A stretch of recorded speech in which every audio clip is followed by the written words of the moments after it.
Does it give you some sense, not of joy, but of relief at least, that he's potentially facing some consequences? Because, as you've said before, this guy's a con artist, and he's gotten away with it for years. I'm tired of calling him names. He just can't be anywhere near the office of the presidency. It's funny, I was just thinking that he actually became president. He could have done good things. Instead, he had to do it all wrong. Robert De Niro's recent comments about Trump weren't just criticism, they were a declaration of war. The Hollywood legend has transformed from occasional critic to Trump's most visible nemesis, with language that's grown increasingly scathing over time. But is this high-profile celebrity feud actually helping political discourse? Or is it just another spectacle distracting us from substantive issues? What happens when our political debates become indistinguishable from entertainment? And who really benefits from these Hollywood-Washington showdowns? Before we move on, I'd like to ask you a small favor. If you appreciate this content, please take a second to like this video and subscribe to the channel. Over 98% of you watch the videos without subscribing. It costs you nothing, but it makes a huge difference to us. So did you click the subscribe button? Great, thank you so much. Now back to the video. We've heard you talk about the former president. You have called him a fraud, a con artist. You've said he's a New Yorker like you, and you have watched this brand of BS. I think of how absurd it is, and this might be the one case where that could be it for him.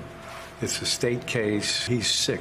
He is really, genuinely a sick person that somehow has been allowed into our system. What started as occasional, relatively mild criticism has transformed into a full-blown crusade against a president like no other. Robert De Niro's metamorphosis from a distant observer to Trump's most vocal Hollywood adversary traces back to 2011, when Trump was just beginning to test political waters. At that time, De Niro's comments were notably restrained. He simply described Trump's statements as crazy and characterized his public persona as a big hustle. Little did anyone know this was merely the opening scene in what would become a years-long political drama starring one of cinema's most revered actors. The evolution of De Niro's rhetoric mirrors the escalating political tensions in America. As Trump transitioned from reality television personality to presidential candidate, De Niro's language underwent a dramatic transformation. By 2016, his vocabulary had sharpened considerably, publicly labeling Trump as blatantly stupid, a punk, a dog, and a pig. This wasn't just a celebrity offering passing commentary. It was the beginning of a sustained offensive that would continue to intensify. What's remarkable about this Hollywood-Washington feud isn't just its longevity, but its psychological dimension. In 2019, De Niro elevated his critique beyond mere insults.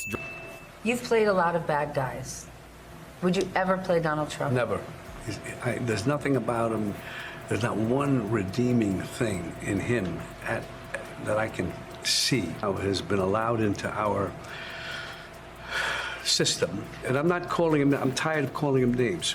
He just can't be anywhere near the office of the presidency. Drawing a disturbing parallel between living under Trump's presidency and residing in an abusive household. This comparison revealed something profound about De Niro's perception. He wasn't merely criticizing policy decisions, but expressing genuine alarm about the psychological impact of Trump's leadership on the American public. Most celebrities dip their toes into political waters occasionally, making carefully calibrated statements before retreating to the safety of their professional lives. Not De Niro. His campaign against Trump has been relentless, systematic, and deeply personal. When other Hollywood figures moved on to different causes or softened their rhetoric, De Niro doubled down, suggesting a conviction that transcends typical celebrity activism.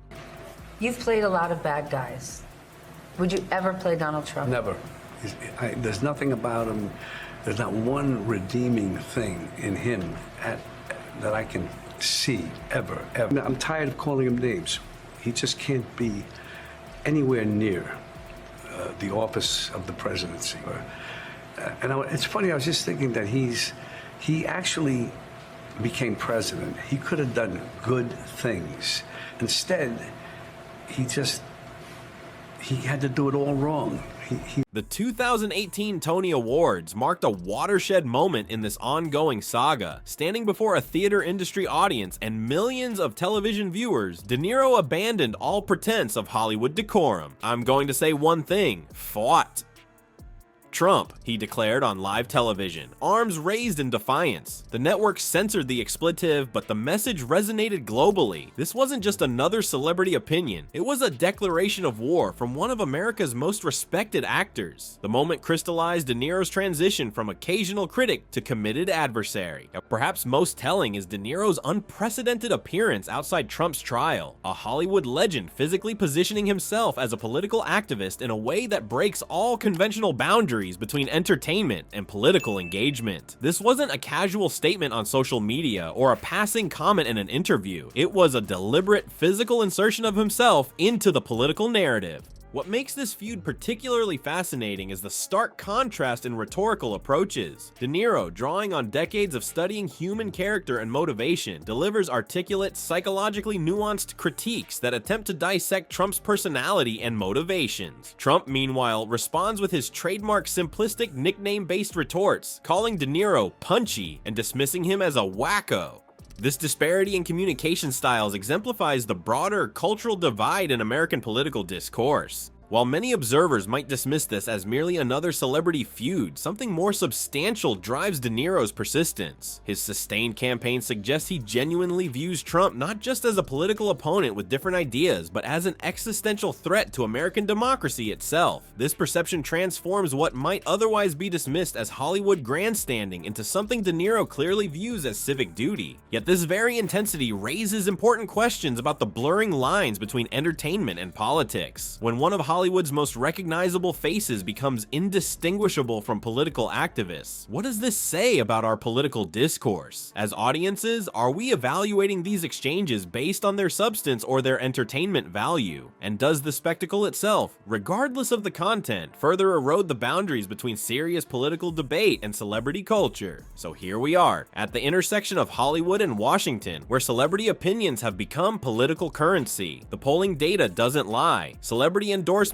move the needle with voters who admire these figures. When De Niro speaks, people listen, whether we think they should or not. This isn't actually a new phenomenon. Remember the heated exchanges between Ronald Reagan and Jane Fonda? That conflict didn't just disappear into the ether. It shaped public perception and political discourse for years. The difference today is the intensity and immediacy with which these celebrity politician feuds play out across our screens.